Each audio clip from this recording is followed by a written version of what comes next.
Once a Jedi prodigy of the Old Republic, Freedon Nadd grew disillusioned with the Order's limitations, and deliberately chose to abandon the light in pursuit of greater strength through the dark side.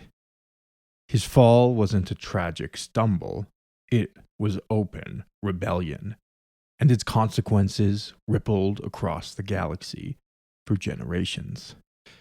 From corrupting the planet Onderon to laying the groundwork for future of the Sith, Nadd's legacy is one of decay, masked as enlightenment. You are listening to the Star Lores Podcast. I find your lack of faith disturbing. Are you stuck-up, half-witted, scruffy-looking nerf herder? But I was going into Toshi Station to pick up some power converters.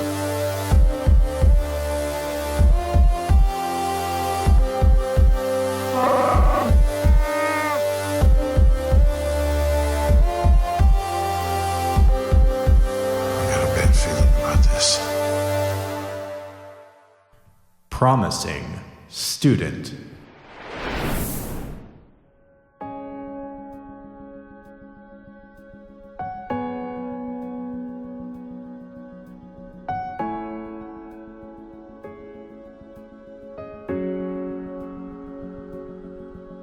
"400 years before the Great Sith War, a promising human named Freedon Nadd arrived on the Jedi world of Ossus, ready to begin his training. From the moment he stepped into the ancient halls of the Jedi Library, the Masters were taken aback, not just by his raw power in the Force, but by his apparent wisdom, openness, and pursuit of universal harmony. Under their guidance, Nadd immersed himself in the currents of the Force, learning to trust its will and deepen his connection. Even the revered Odan-Ur, founder of the Great Jedi Library, took a personal interest in his training. To many, it was clear, Nadd was destined for greatness, perhaps even to rise to the rank of Jedi Master faster than any before him. But when the time came to promote a group of apprentices to Jedi Knight, the decision struck like a lightning bolt. Nadd was passed over.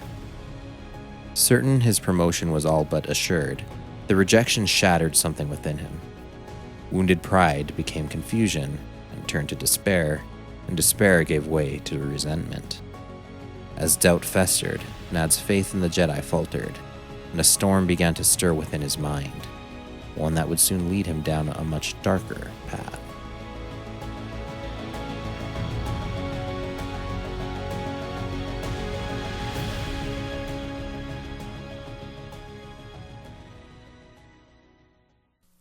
The Fall.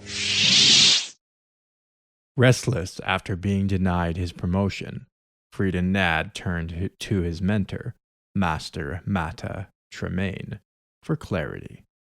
Known as the Jedi Order's lightsaber instructor, Tremaine spent much of her time in a secluded garden on Ossus, practicing her elegant forms in a trance-like rhythm. Nadd, drawn to her serenity, hoped she could help him understand what the Masters still required of him. Yet, as he stood silently, watching her move through flawless cadences, his frustration only deepened with each passing moment of silence. After 30 agonizing minutes without acknowledgement, Nadd erupted, venting his pent-up anger. In a flash, Tremaine responded, her lightsaber igniting and stopping inches from his chest, before she wordlessly returned to her movements. Humiliated and ignored, Nadd turned to storm away, only to be stopped by her voice at last. Tremaine told him that no master could hand him the answers he sought. To ascend, he would have to discover his own path and learn through experience. But Nadd, now boiling with resentment, accused her and the others of hoarding knowledge and power. He proclaimed himself a Jedi in his own right, greater than any before him, and challenged their authority. Tremaine answered, not with words, but by raising her blade in challenge, and Nadd met it with fury. The duel was fierce, but as he finally spotted a weakness and brought his blade down, a calm came over him. It was then he realized it had all been a test, but it was too late. Tremaine had deactivated her saber, accepting her fate, and Nadd's strike landed true. She vanished into the force, leaving only her robe behind. Grief hit him in the silence that followed, but it quickly curdled into rage. To Freedon, Tremaine's death was no accident. It was the result of manipulation, of a test too cruel and cryptic to be just. The pain he felt, he decided, was her fault, and the Order's. With his anger fully unleashed and his trust in the Jedi shattered, Nadd left Ossus behind. He set course for the heart of the old Sith Empire. No longer seeking to be the greatest Jedi, Freedon Nadd now burned with a new purpose: to master the dark side and become the most powerful Sith sorcerer the galaxy had ever known. Unlike many fallen Jedi, Nadd was not seduced by the dark side so much as he charged headlong into it, determined to wield it as both weapon and philosophy.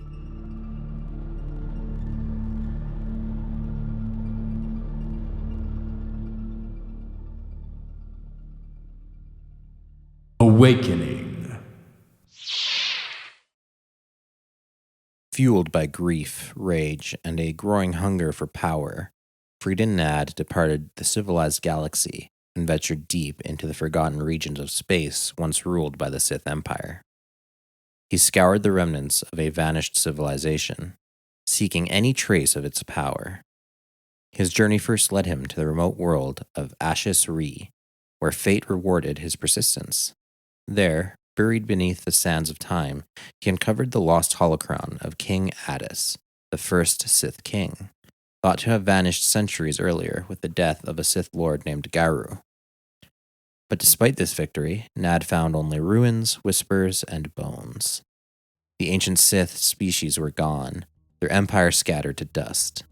Disillusionment crept in like a shadow, until rumor brought a spark of hope.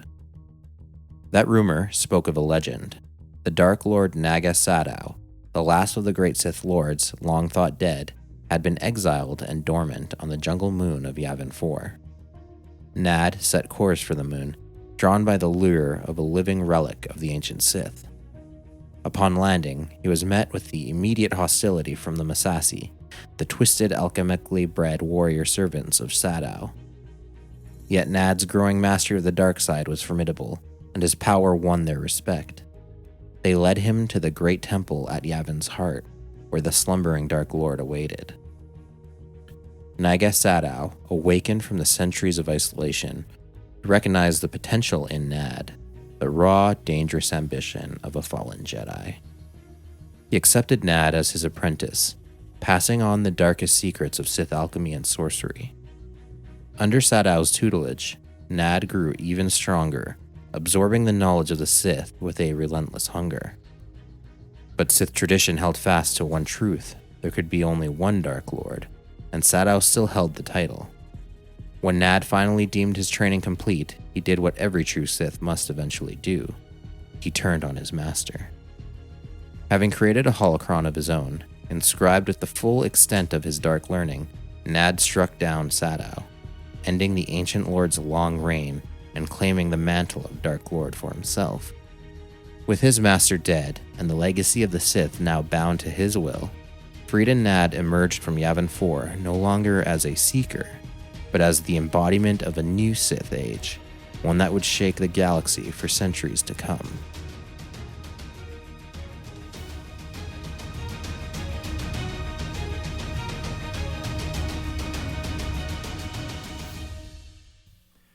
Rise of a King. With the dark knowledge of the Sith, now his own, and a holocron forged from the ancient secrets of Adas and Nagasato, Freedon Nadd turned his gaze toward conquest, scouring the galaxy for a world worthy of his dominion. He found it on the savage, untamed planet of Onderon. Isolated and wild, Onderon was the perfect canvas upon which Nadd could etch a new Sith legacy.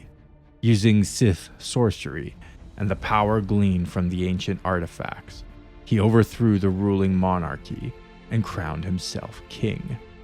From the heart of the city of Izzas, a fortified bastion encircled by massive walls, Nadd shaped Onderonian society in his image, merging Sith dogma with political rule.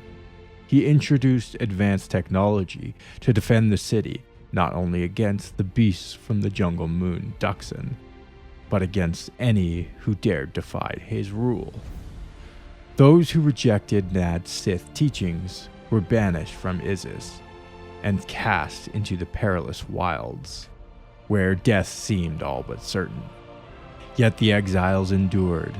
Adapting to the wilderness, they learned to tame the very beasts meant to destroy them, evolving into a warrior people known as the Beast Riders. From the wilds, they waged an ongoing war against Nadd's regime, a conflict that persisted for generations. Despite his dark power, he could not extinguish their resistance. The Civil War became a scar on his legacy, a constant reminder that even the might of a Sith Lord had its limits. Freedon Nadd's grip over Onderon endured for more than a century, even as whispers of his tyranny spread across the stars. Eventually, those whispers reached the Jedi Order. Alarmed by the resurgence of a Sith presence, the Jedi dispatched a team of knights to Onderon to confront the dark legacy taking root there. After a fierce and brutal confrontation, Freedon Nadd was finally defeated. But his influence, like a stain in the Force, would not fade with his death.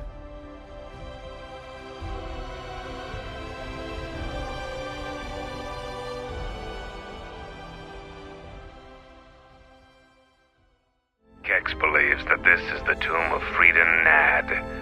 We knew it was somewhere on this moon. We had no idea how close it was to our camp. Some sort of fallen Jedi. He conquered Onderon long ago and became their king. The royal line is directly descended from him.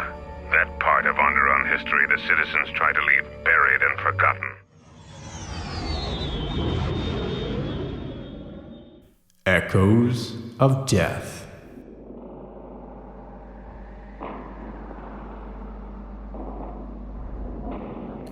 Though Freedon Nadd had been struck down by the Jedi, death did little to sever his grip on Onderon.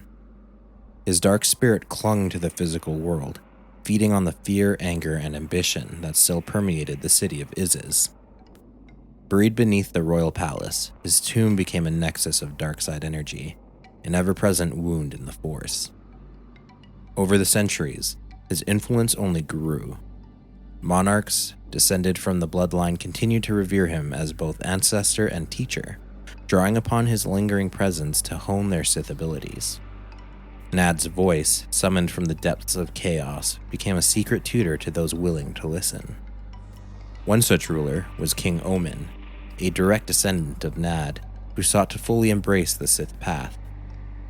In secret, Nadd's spirit trained him in the arts of Sith sorcery, preparing him as a potential vessel to achieve his ultimate goal, resurrection. But Nadd's influence did not stop with Omin. When Queen Aminoa, Omin's wife, discovered the dark alliance between her husband and the ancient Sith spirit, despair overtook her. Nadd, ever patient and calculating, saw an opportunity. He allowed her sorrow to fester, gradually twisting it into hatred and then into rage. Through this manipulation, Aminoa too began her descent into the dark side, becoming yet another pawn in Nadd's long game. He pitted the two against each other, forcing a silent competition to determine who might be strong enough to master the alchemical resurrection techniques once taught by Nagasadao. Years passed under Nadd's shadow. Omen's power grew, but so too did the toll on his physical body. Eventually, he became a crippled husk, forced to retreat from public life to undergo constant medical treatment. In his absence, Amanoa seized full control of Iziz and intensified the persecution of the Beast Riders, pushing the civil conflict to the brink of all-out war. Freedon Nadd watched with growing frustration. Neither Omen nor Amanoa had proven worthy of his ultimate plan. Omen lacked the strength, and Amanoa had lost the will to continue her Sith training without her rival.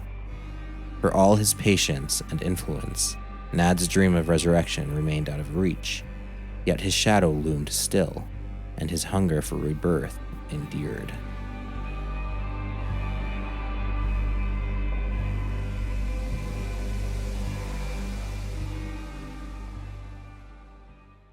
Shadow Legacy.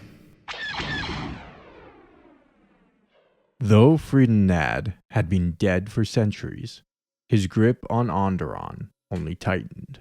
From the depths of chaos, he had orchestrated civil war, corrupted monarchs, challenged Jedi masters, and nearly reclaimed Onderon through sheer influence alone. But in the aftermath of the failed Naddist uprising, and the Jedi's final purge of his spirit from Iziz, it seemed that his shadow had finally been cast aside. Nadd's tomb, alongside those of King Amen and Queen Amanoa, was sealed on the wild moon of Duxan, entombed in the Mandalorian armor iron and protected by the natural predators that roam the moon's deadly jungles. It was a final act of containment, not just of the physical remains, but of the dark energies tied to his legacy. The Jedi believed the evil had been buried with him. But Freedon Nadd would not be so easily cast aside. His tomb radiated dark side energy so intensely that it continued to corrupt the land and sway those who lived there, drawing Sith cultists, fallen Jedi, and would-be conquerors to his legacy like moths to a flame. Even entombed, his spirit endured and watched when Jedi and Republic forces cataloged his artifacts and prepared them for transport to Ossus. Nadd appeared one last time to the Jedi Ulic Qel-Droma, his ominous presence delivering a chilling prophecy. The Sith would rise again, and Qel-Droma himself would join them. Dismissed at the time as the last spiteful words of a vanquished ghost, the warning soon proved prophetic. On the surface, Nadd's power had faded, but his influence had already rooted itself in new soil. Alima and Satal Kato, ambitious aristocrats from the Empress Tita system, had fled Onderon with Sith relics gifted to them by Nadd himself.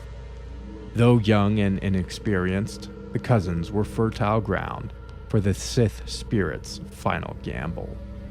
Nadd began appearing to them in secret, training them in the art of Sith sorcery, bending their will and ambition towards his own ends.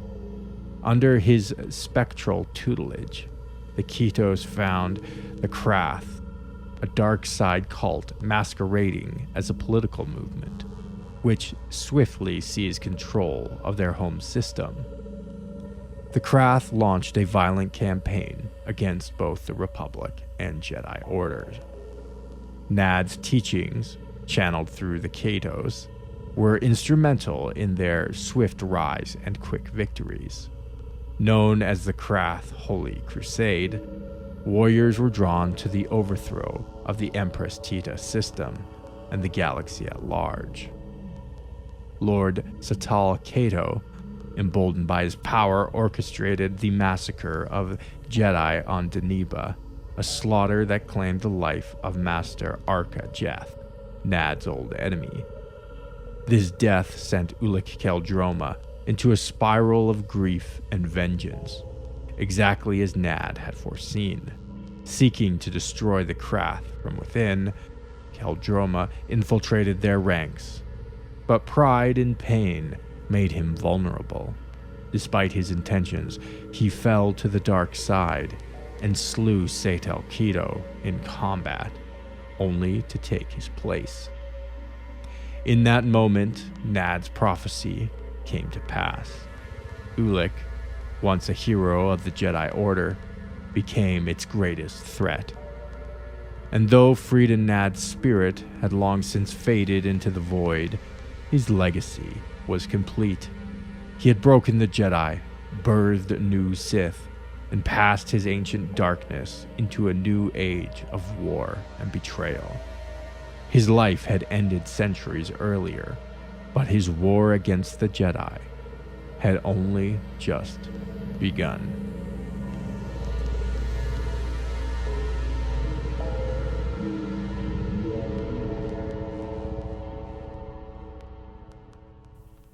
The Legacy of Freedon Nadd.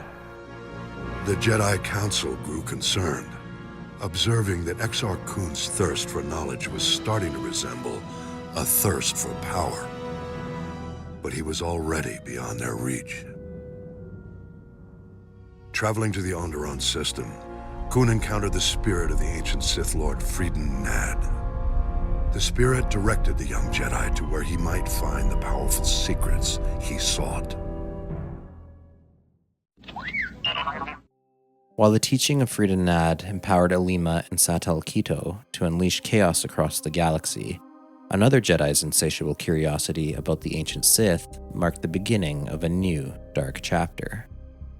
Exar Kun, driven by hunger for forbidden knowledge, abandoned his venerable Jedi master Vodo Siosk Bass and journeyed to Onderon to uncover Sith secrets. After being denied access to the Sith artifacts guarded by the Jedi, Kun found aid from two Naddist sympathizers, Rask and Nebo, who guided him to Freedon Nadd's tomb on Duxon. Within the tomb's nearly impregnable walls, Kun disturbed Nadd's spirit. The Dark Lord sensed in Kun the perfect vessel for his resurrection ambitions. He instructed Kun to retrieve a hidden Sith scroll beneath his corpse and journey to Korriban, the ancient Sith homeworld. There, Kun's trials began with attacks from guardian spirits and deadly Tukata beasts, designed to test his commitment to the dark side. When Kun resisted, Nadd crushed his bones beneath the temple's collapsing roof and severed his connection to Vodo Siosk Bass, forcing Kun to choose the dark side or perish. Broken and desperate, Kun surrendered, healing through the power of the Sith and becoming Nadd's apprentice. Nadd then led Kun deeper into Sith lore, revealing the legacy of Naga Sadow and directing him to Yavin 4 for the next phase of his dark apprenticeship. In a final test, Kun was forced to slay the Tukata beasts, proving his acceptance of the Sith way. When Kun arrived on Yavin 4, he was captured by the Massassi warriors. As a sacrifice to the Sith worm, Nadd urged them to seize power. Kun used a Sith amulet to destroy the worm and command the Massassi, gaining unprecedented power. But with newfound strength came rebellion. Tired of Nadd's shadow, Kun betrayed and fatally wounded the Dark Lord with a blast of dark side energy. In his final moments, Nadd warned the Ketos and others that Kun's power now threatened them all. He named them and Ula Keldroma as heirs to his Sith legacy before fading forever. Following these events, the key figures Nadd touched, Exar Kun, Ula Keldroma, and the Keto cousins, became pivotal in galactic conflicts. Kun and Keldroma ascended as Dark Lords, forming the Brotherhood of the Sith, igniting the catastrophic Great Sith War.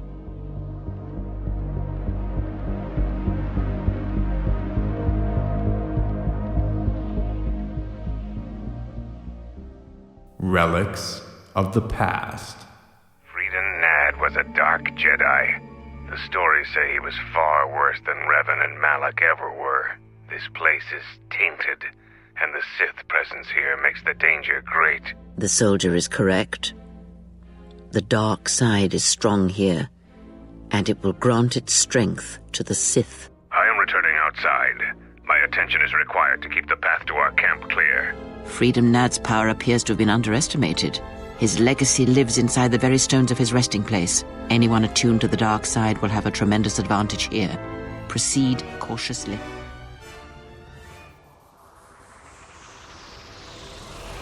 Decades later, Nadd's tomb on Duxon once again became a focal point of Sith activity. The Sith Triumvirate, led by Darth Nihilus, occupied the moon during the Onderon Civil War. Allied with Onderonian rebel Vaklu, the Sith threatened the Neo-Crusaders of Mandalore.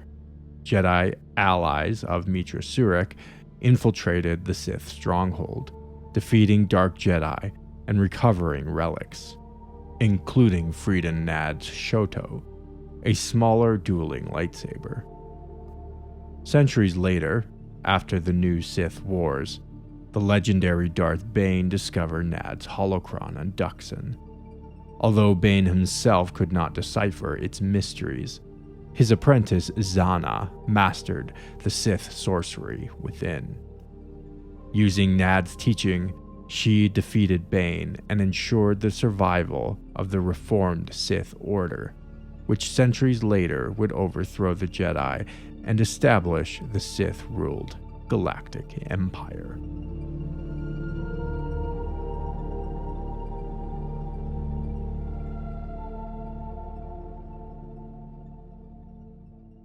Forbidden Power.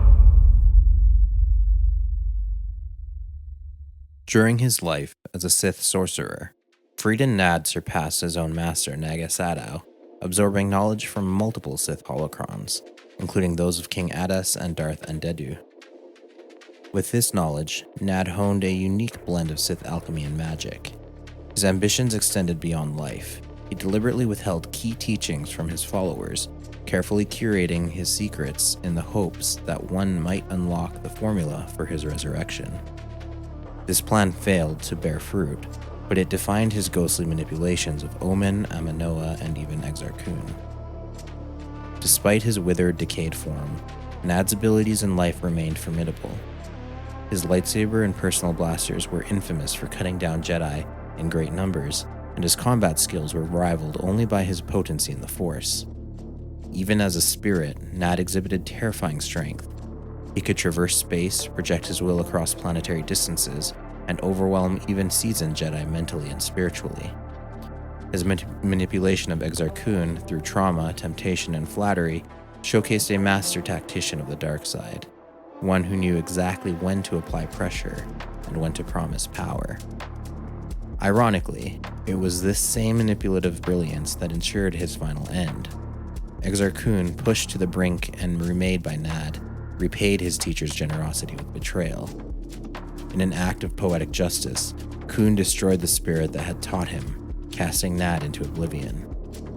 But even that end was not the end, for Freedon Nadd's teachings lived on in relics, tomes, and holocrons that would influence Sith Lords for millennia. In this way, Freedon Nadd, once a failed Jedi, then a vengeful Sith King, and finally a lingering phantom, succeeded in shaping the galaxy. His legacy endured not through a triumphant return to flesh, but through the influence he imprinted on every Sith who came after him. His tomb may be sealed, his spirit gone, but the shadows he cast still linger in the Force.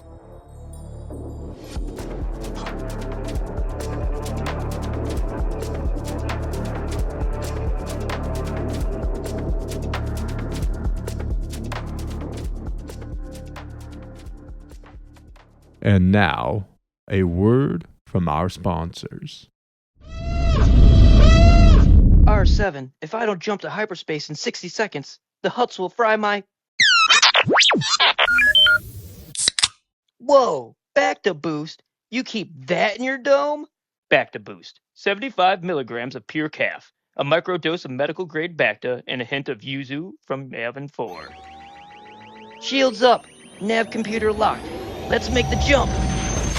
Side effects may include spontaneous heroism, overconfidence, or mild limb regrowth tingles.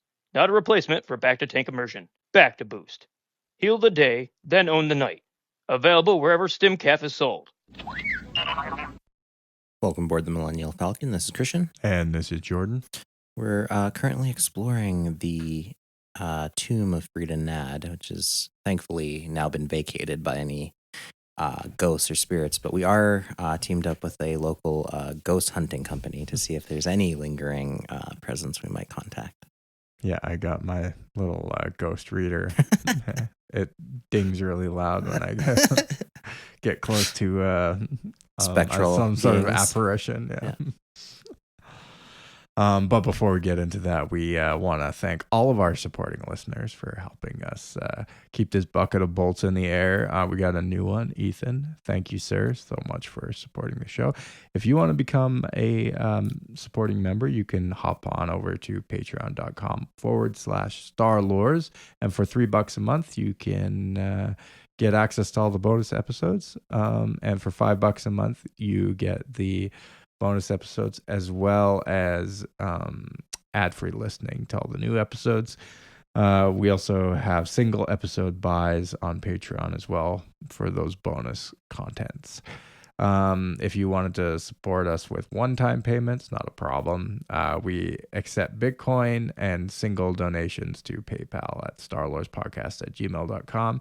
We also got some merch on Redbubble, so you can get all that stuff, all that fun, good stuff. The link is in the description of this show. Also, if you can't or don't want to support us monetarily, not a problem at all. One thing that really helps the show is if you rate and review on Spotify and Apple are the best, but wherever you listen to podcasts, for sure, that helps us out. And guys, don't forget to follow us on social media. We are on Instagram, x.com, Facebook, and we also are in Discord. So follow us there, message us there, and for any business inquiries or any other comments, you can always feel free to email us at starlorespodcast@gmail.com. And don't forget to send us your Star Wars collections, fan fiction, in-universe ads, or any corrections or comments you had on any of the episodes. We like to read them and we much appreciate them. Anyways, thank you very much for this public service announcement. On to the rest of the show. Freedon Nadd. He was another creation of Tom Veitch. We've mentioned a number of times on the podcast now. Mm-hmm. He was created for the Tales of the Jedi comic series released in 1993. This era takes place a long time after. So Nega Sadow, we've done a whole episode on Sadow and the old Sith Empire. This occurs many, many years after that, just to kind of situate people on the timeline here. And then this is all prior to the Knights of the Old Republic era that we had just finished talking about for the last few episodes. Yeah. As for Nadd himself, he is very much a Anakin Skywalker type character. Yeah. Very promising Jedi, just a natural affinity for the Force, very talented, and then his fall. Now, the big divergence here is that Anakin is he is a tragic hero. He is trying to do something noble and is seduced by the dark side in trying to achieve a noble task. Whereas Freedon Nadd fully embraces the dark path. He is going headlong. He wants to be the strongest and the best. And so he goes down the dark path. It's not for some like ulterior, more noble cause. Yeah, he doesn't. It's almost like he doesn't get seduced. He just decides. Yes. He is going to be a Sith Lord, and he's going to be a great Sith Lord, and he is going to sort of even establish like maybe an intellectual, philosophical, superior bedrock for like why you should follow the dark side. Mm-hmm. You know, that it's very deliberate on his part. He's just kind of like, I'm done with the Jedi. Yeah. And which I appreciate. I appreciate a man who knows what he wants. But he's ambitious. Yeah. He and it's interesting because I just mentioned that he was made in 1993, so obviously before the prequels came out. Yeah. But there's one really interesting part of his story where he gets passed over to become a Jedi Knight. And that's kind of what triggers all this. Yeah. Now, a very shallow reading of Anakin's story as well, and the classic meme of him being denied becoming a master, is very interesting parallel. Yeah. That again seems to have been done. I don't know how much George Lucas read Tales of the Jedi, or if that was any kind of influence on him. Yeah, hard to say. But it is a very interesting parallel. So it's not like they watched the prequels, saw that scene, and made a character based off of it. It either happened naturally in parallel, or Lucas was inspired retroactively by this comic book, which is kind of funny. Yeah. We do not hereby grant you the rank of Jedi Knight. Yeah. What? That's unfair. Yeah. That being said, that is a very shallow reading of Anakin's character. That is not what makes him go against the Jedi. There's certainly a straw on the camel's back, let's say, but that isn't the instigating factor. Yeah, it's not the primary motivation. But it is an interesting parallel, certainly. Yeah, absolutely. Yeah, a couple other things. It's interesting to note how powerful Freedon Nadd's ghost is. Sith spirits kind of range in potency from like being very tied to an object or a sarcophagus or their tomb, like they're almost like imprisoned there. Whereas Nadd's spirit seems to be able to travel a lot more freely than most other Sith ghosts. I don't know that the rules around ghosts, and this comes up for Jedi or Sith, like what the rules are about when and how they're able to appear to people and how powerful they are. This comes up with the Disney discussion when you see Luke's Force ghost actually interact with a physical object when the lightsaber gets thrown and he catches it. Yeah. Or Yoda dropping a lightning bolt. Yeah. There are questions around how much physical manipulation Force ghosts can have on the world. Yeah. Only because of those recent lore introductions.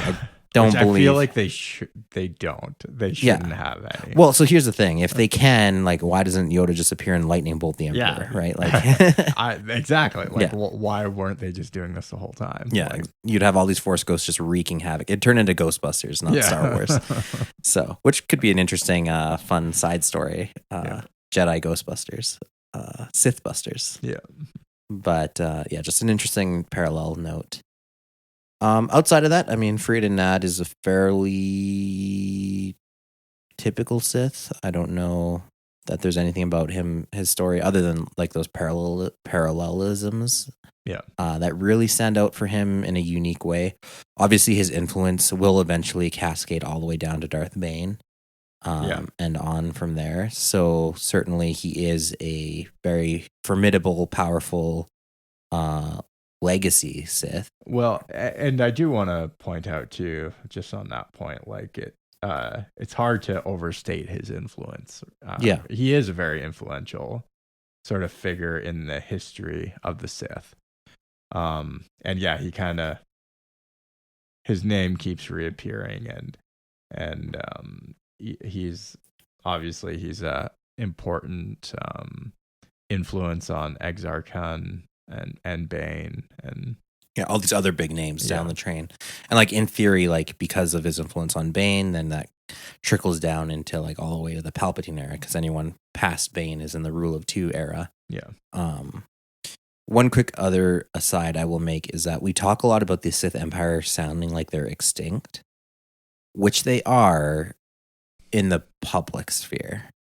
So, as I mentioned, this is after the Great Hyperspace War. The Sith Empire is destroyed. Nagasata has gone into exile and is in hiding or stasis.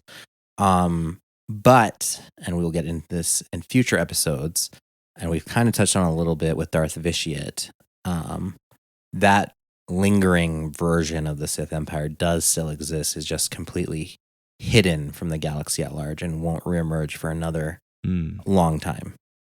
So they're still around, they're operating kind of behind the scenes, and they will emerge after a few thousand years, I think, from this point.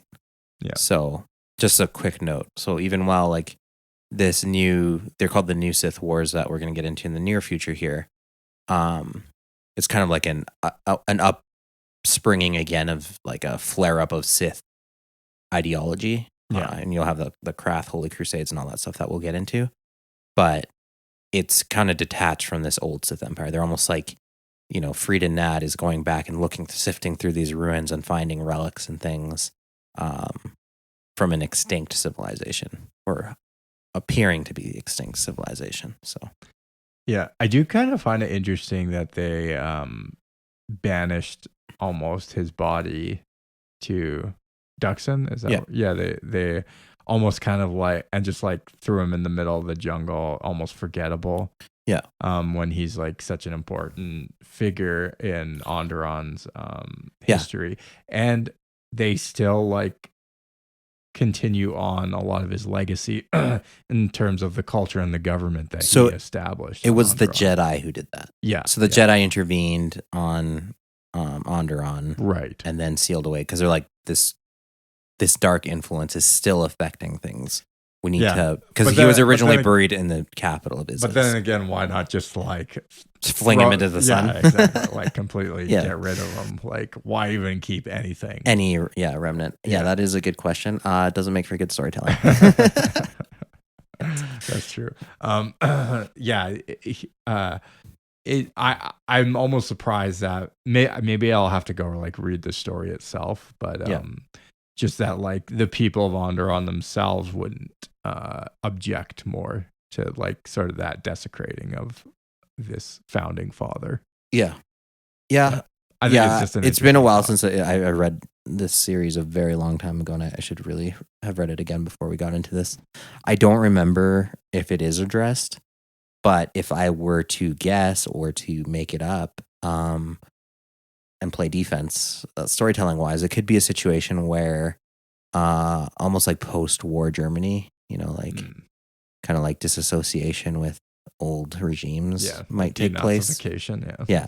There might be an element of that where they're like, oh yeah, that was the past and we don't talk about that anymore. Yeah, maybe, but don't they still... And then they take the Sith teachings and they kind of, water it down, as we mentioned in the last Onderon episode, right? Like, you can't just completely override the culture, but they can certainly water things down so that they're not as potent. Right.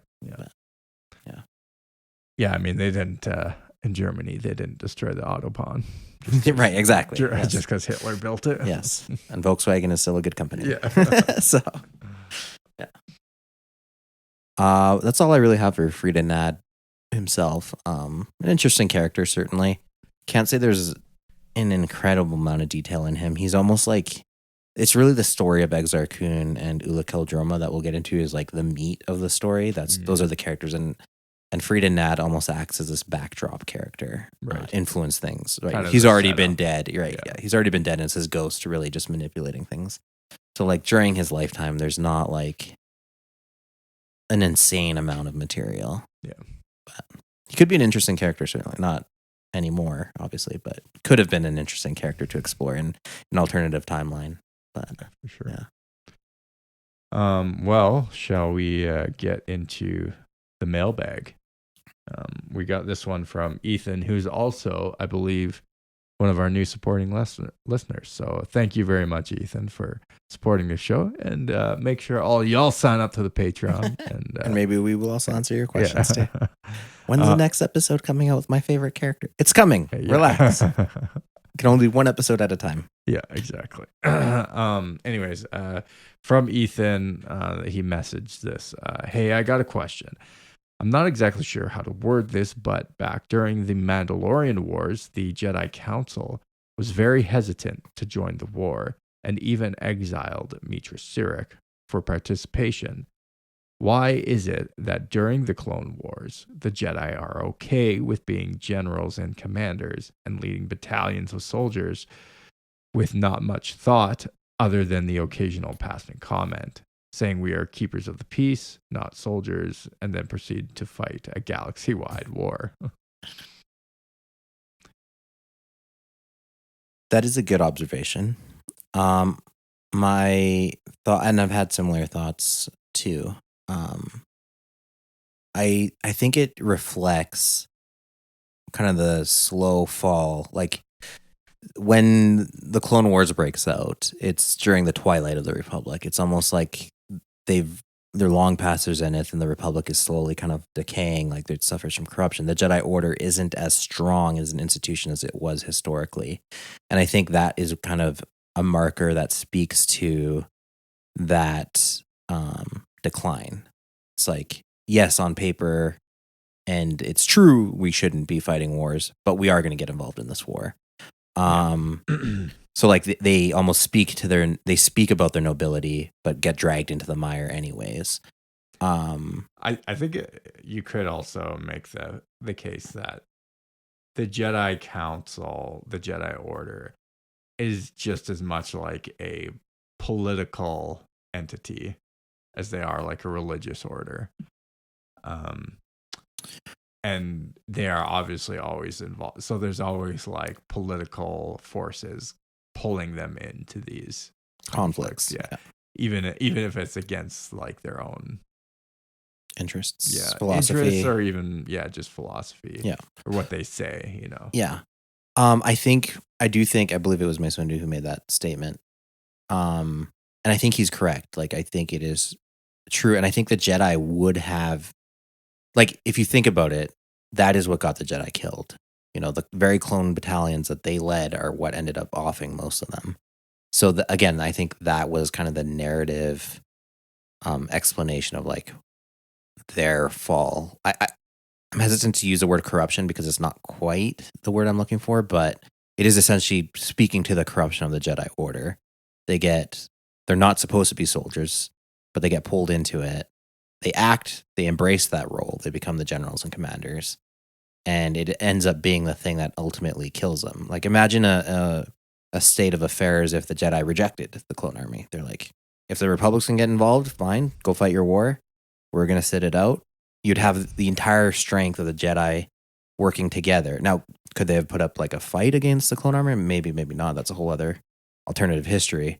But they wouldn't have been scattered, decimated, worn down. Like the war itself, the Republic series is fantastic for this. It shows how the Jedi constantly have to give up on their morals on the battlefield, right? Like they're these high ideals, like the practicality of war, and how war just seems to corrupt everything it touches. Including the nobility of the Jedi, right? It's inescapable.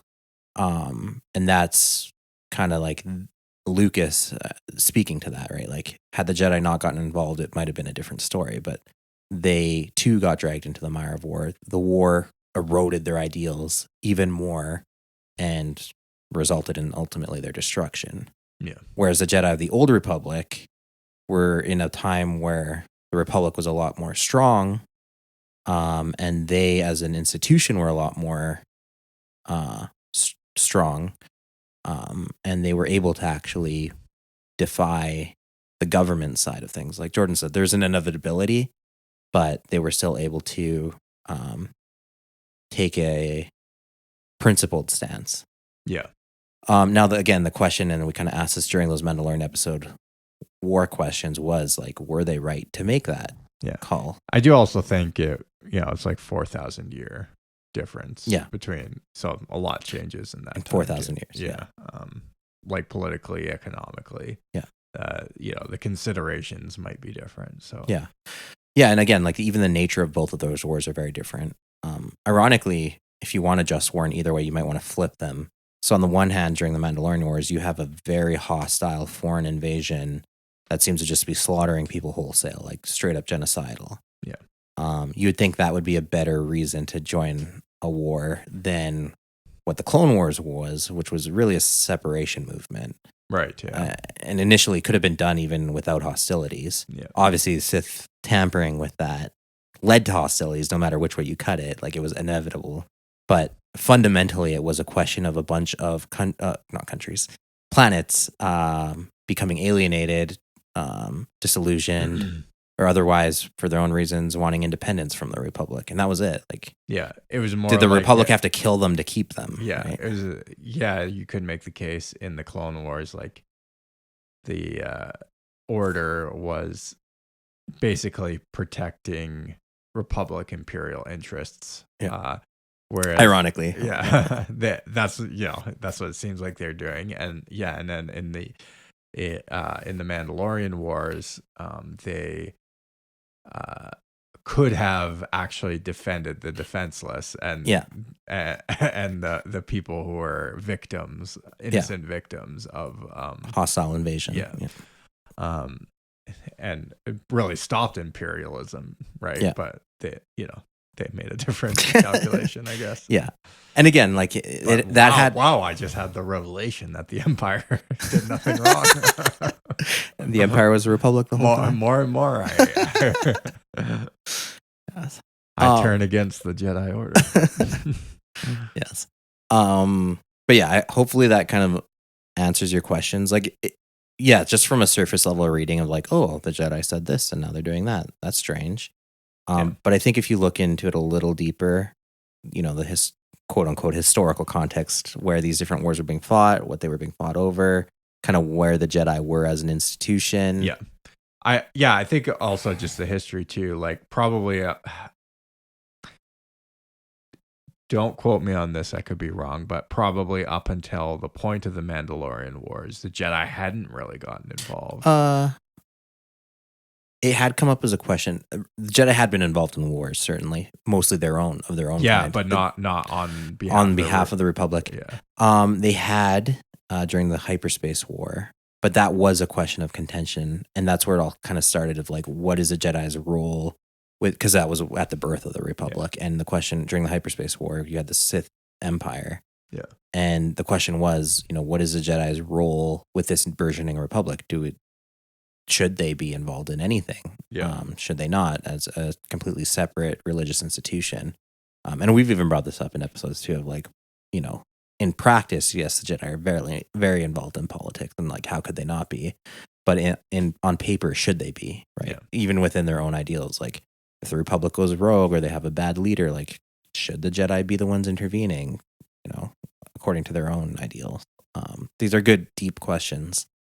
Yeah, but I think maybe my only point is that by the time you get to the sort of the trade wars, the CIS and whatnot, you've sort of just you can see like the degradation of them on principle staying out of these things. Yeah, and that's what I'm saying. It's almost it's the twilight of the Republic. Yeah, right? that happens to a lot of institutions. Yeah. You could explain it that way anyway. So. Yeah.